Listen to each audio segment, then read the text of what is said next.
Assalamualaikum warahmatullahi wabarakatuh. Selamat pagi. Halo semuanya, bertemu kembali di program Skakes Dilan Digital Learning. Bersama saya Bapak Aldino Kamarudin Santoso. Kali ini kita akan mempelajari tentang cahaya dan alat optik dalam mata pelajaran fisika. Ada yang udah tahu apa itu cahaya, apa itu alat optik? Pernah memakainya dalam kehidupan sehari-hari? Tentu, karena kita tidak pernah bisa lepas dari yang namanya cahaya dalam kehidupan sehari-hari.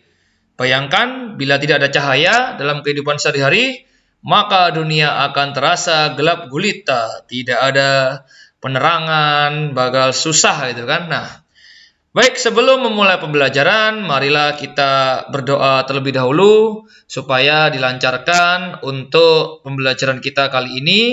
Dan ilmu yang kita pelajari dapat bermanfaat dan diamalkan. Berdoa dimulai.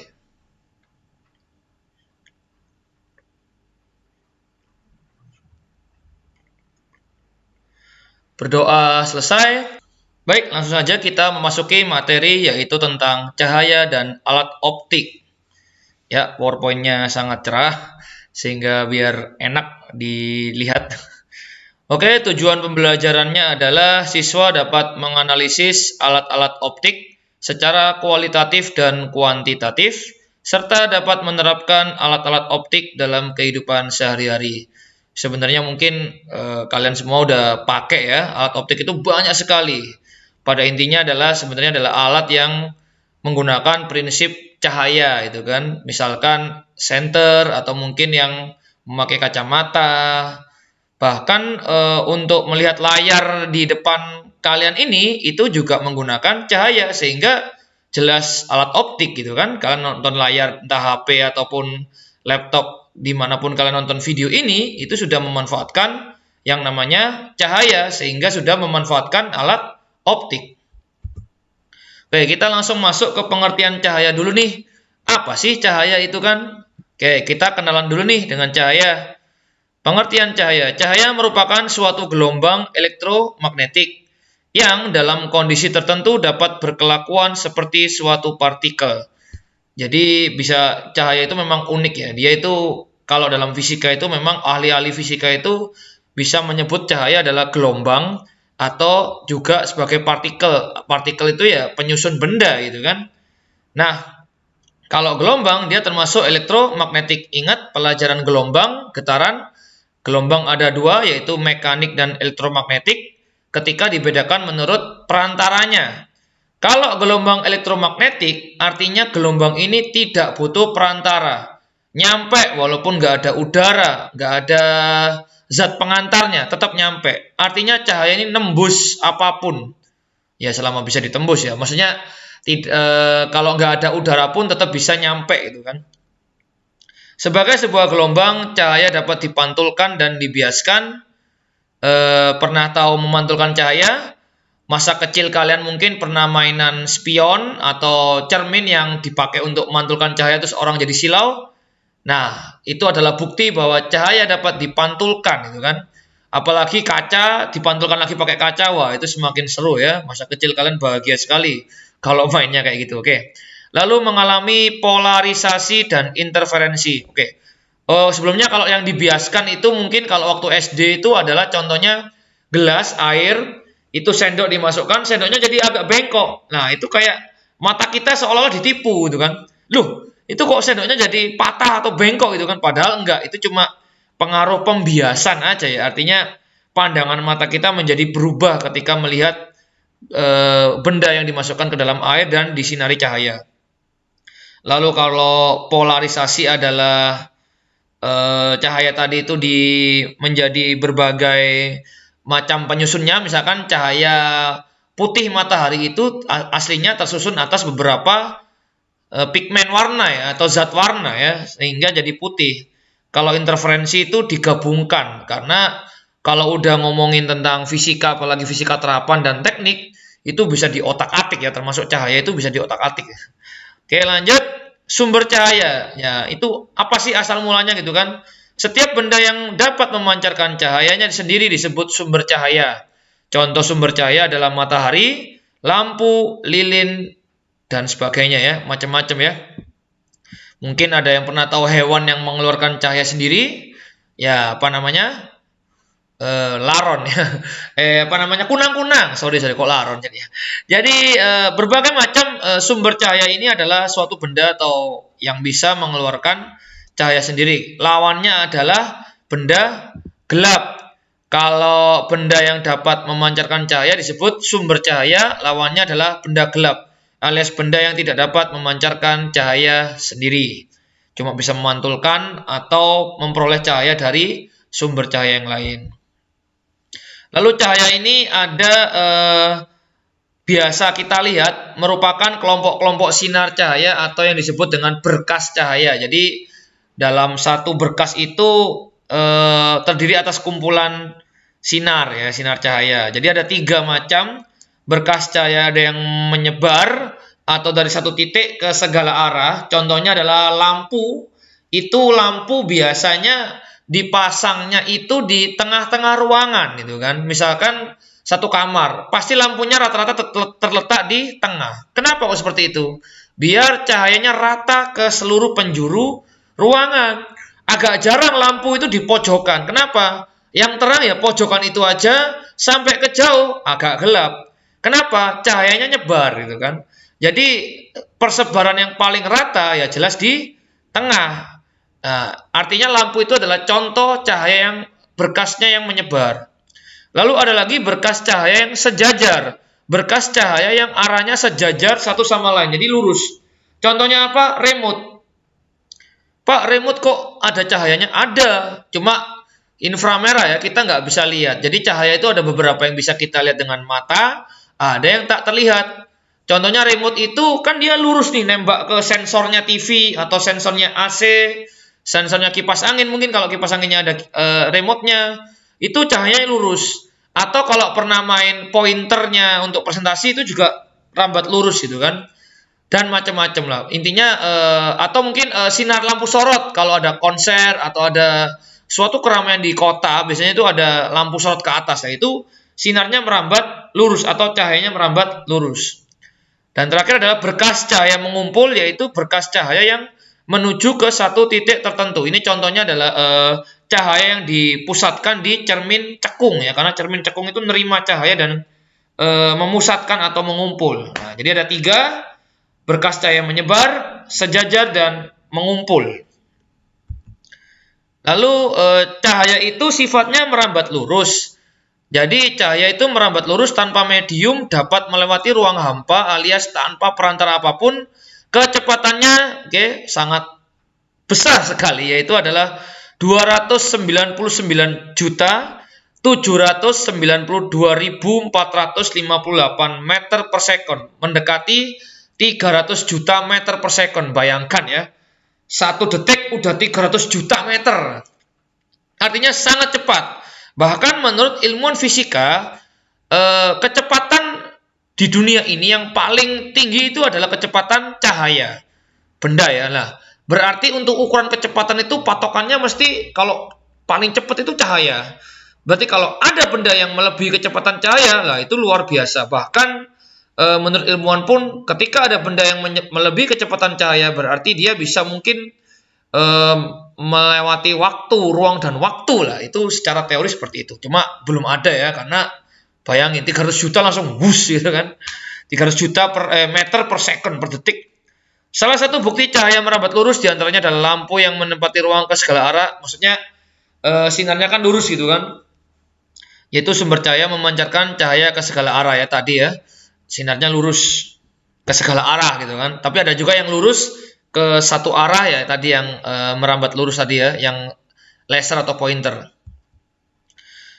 Selain cahaya ini menerangi, nah ada juga cahaya yang mengenai benda sehingga menimbulkan bayang-bayang benda. Bayang-bayang merupakan suatu daerah gelap yang terbentuk pada saat sebuah benda menghalangi cahaya yang mengenai suatu permukaan. Apabila terhalang seluruhnya, terbentuklah umbra, yaitu bagian pertama bayang-bayang yang sangat gelap.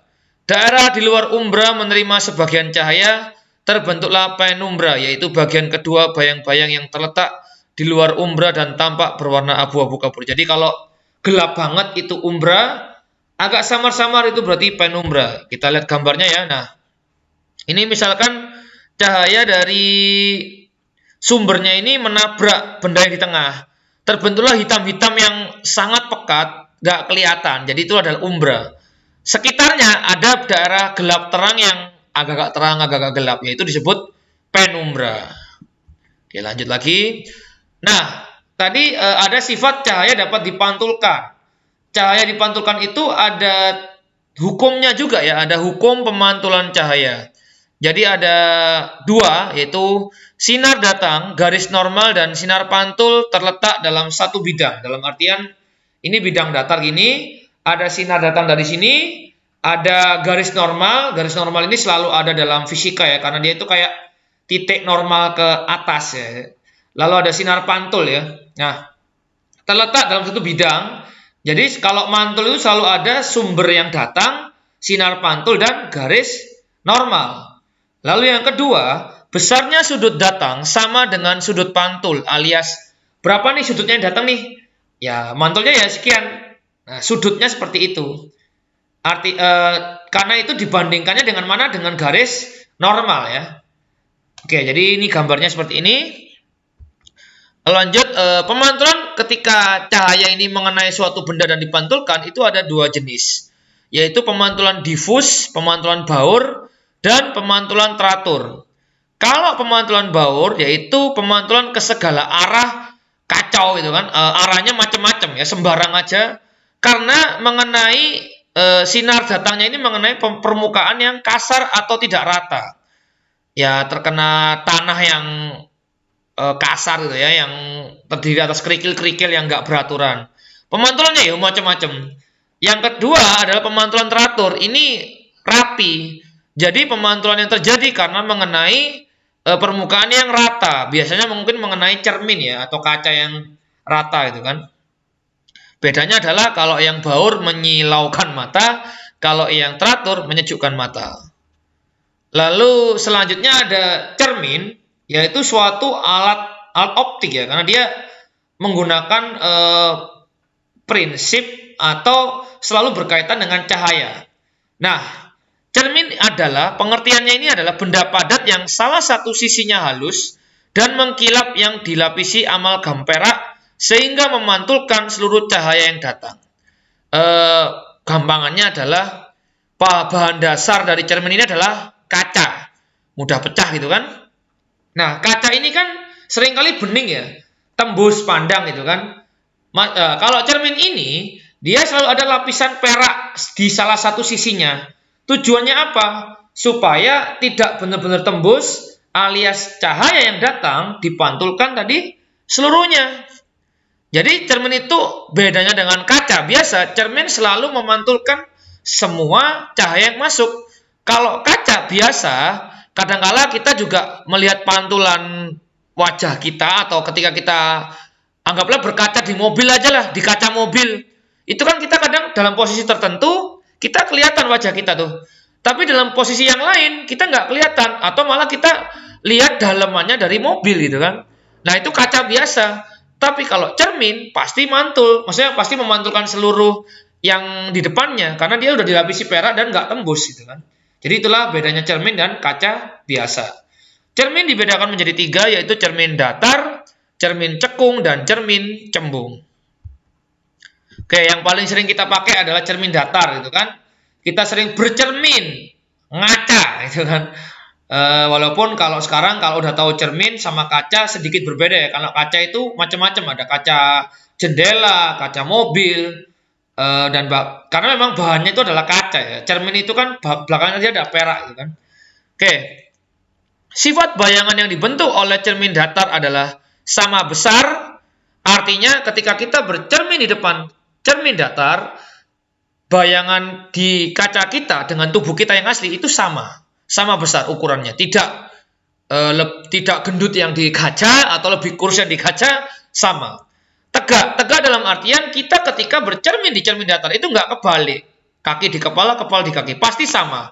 Kepala di atas ya di atas. Kepala di bawah ya, kaki di bawah ya tetap. berkebalikan. Nah, ini berkebalikan ini yang harus dipahami adalah berkebalikan di sini dalam artian tangan kanan kita ketika di cermin datar menjadi tangan kiri. Tangan kiri di cermin datar menjadi tangan kanan. Itu yang berarti kebalikan.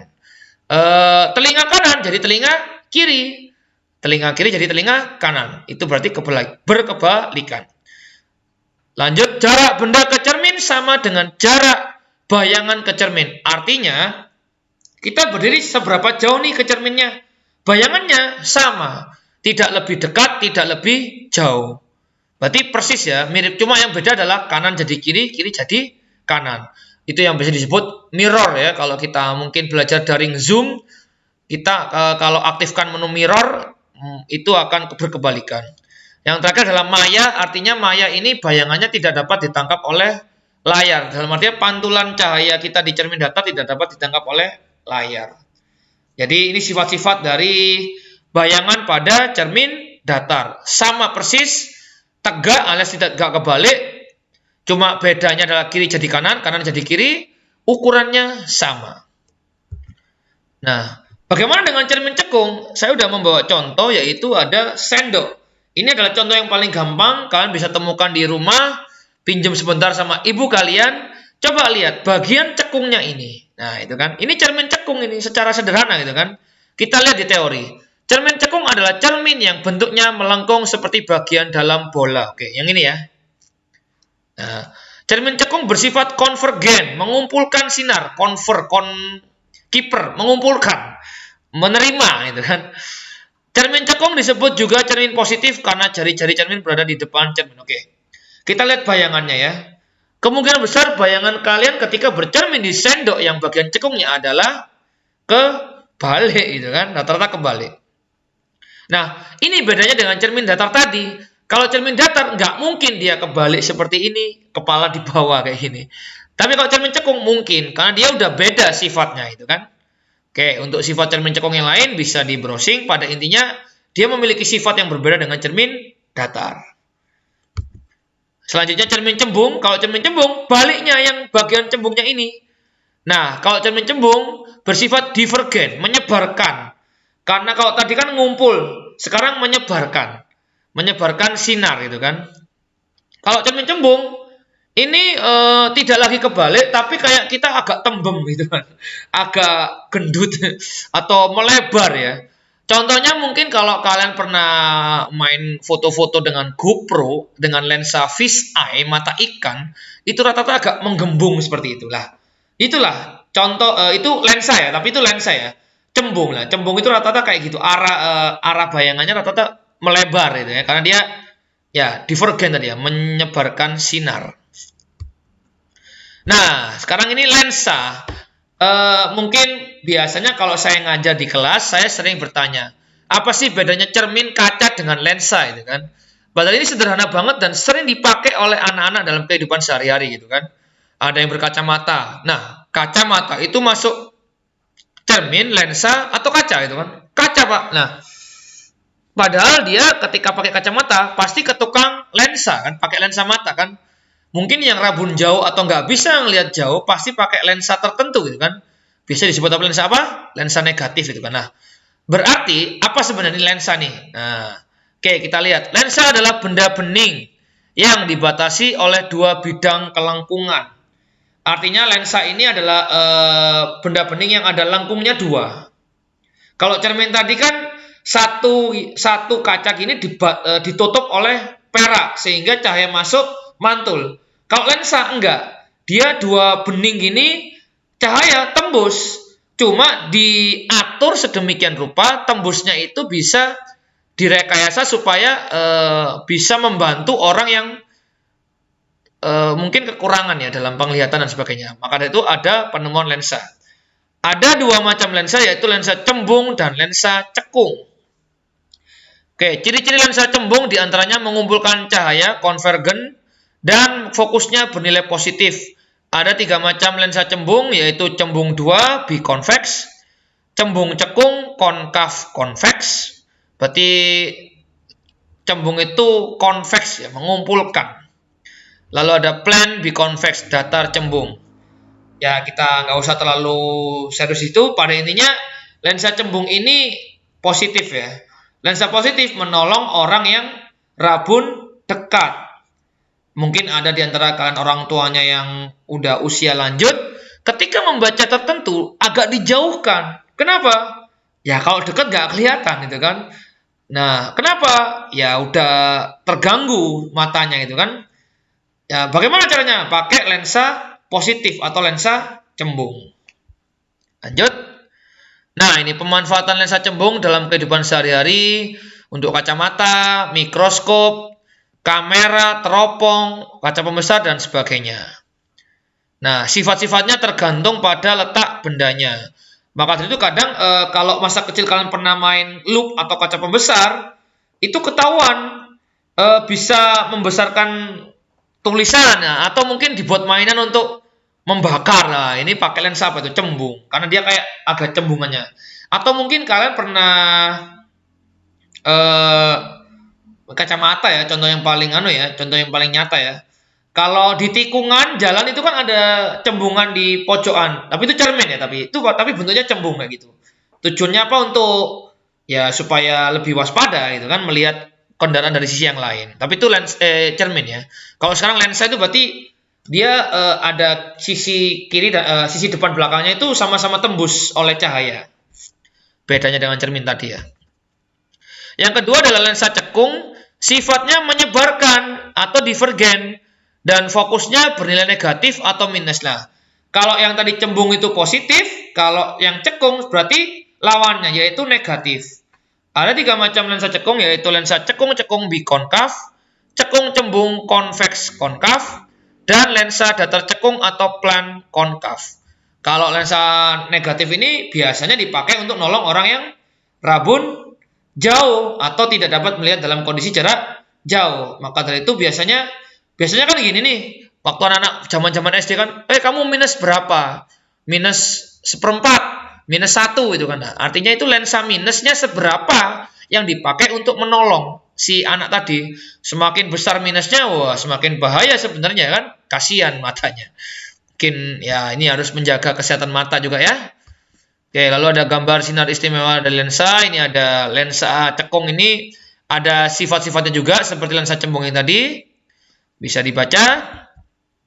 Lalu ada kekuatan lensa atau daya atau kekuatan lensa adalah kemampuan lensa untuk memancarkan atau mengumpulkan berkas cahaya. Ada rumusnya, yaitu 1/f atau 1/fokus ketika satuannya meter, atau 100/f ketika satuannya cm. Satuannya adalah dioptri, gitu kan. Jadi kekuatan lensanya seberapa nih, gitu kan. Nah, selanjutnya barulah kita masuk ke alat optik, yaitu alat yang bekerja berdasarkan prinsip cahaya. Banyak sekali alat-alat di dunia ini yang menggunakan prinsip cahaya ya.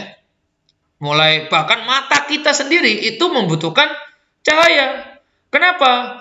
Jika mata kita tidak diberikan tidak ada cahaya yang masuk, ya kita nggak bisa ngelihat itu kan, karena kita melihat sesuatu aja itu berarti ada cahaya pantulan yang masuk ke dalam mata. Dan penerapannya setelah adanya teknologi itu banyak sekali ya alat-alat yang menggunakan prinsip alat optik. Oke, alat optik adalah alat yang bekerja berdasarkan prinsip cahaya, digolongkan menjadi 2 jenis, yaitu alami dan buatan. Alami jelas mata ya, buatan Tuhan ya. Kalau yang buatan berarti ya manusia dengan segala pengetahuannya melakukan rekayasa teknologi menggunakan prinsip-prinsip cahaya.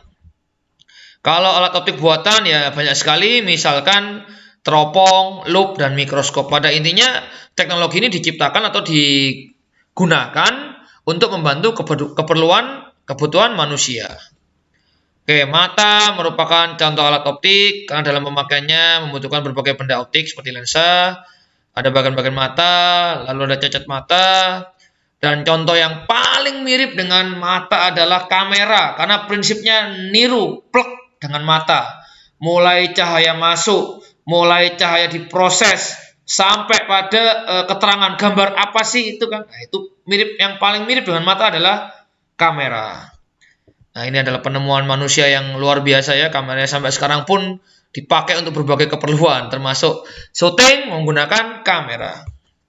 Lalu ada kaca pembesar, ada teropong dengan berbagai jenisnya, mikroskop untuk membantu anak-anak kesehatan, terutama anak-anak laboratorium, untuk memperbesar gambar objek yang sangat-sangat kecil yang tidak bisa dilihat dengan mata telanjang atau mata biasa. Oke, terima kasih untuk yang nyusun PowerPoint dan oke, sampai sini dulu, mungkin bisa dilanjut di pertemuan berikutnya membahas khusus tentang mata dan alat optik. Baik, itu saja yang dapat saya sampaikan pada materi cahaya dan alat optik kali ini. Kurang lebihnya mohon maaf, semoga dapat dipelajari dengan baik. Apabila ada pertanyaan, kritik, dan saran, silakan disampaikan di kolom komentar. Jangan lupa untuk tetap ikuti, subscribe YouTube Skakas TV agar dapat menonton berbagai video pembelajaran menarik dalam program Dilan, maupun mendapat siraman rohani dan tentang etika dalam program vaksin, atau video-video kreatif lainnya produksi dari siswa-siswi Skakes maupun tim kreatif SMK Kesehatan Erlangga. Sampai jumpa di pertemuan berikutnya, selalu jaga kesehatan dan wassalamualaikum warahmatullahi wabarakatuh. Dadah.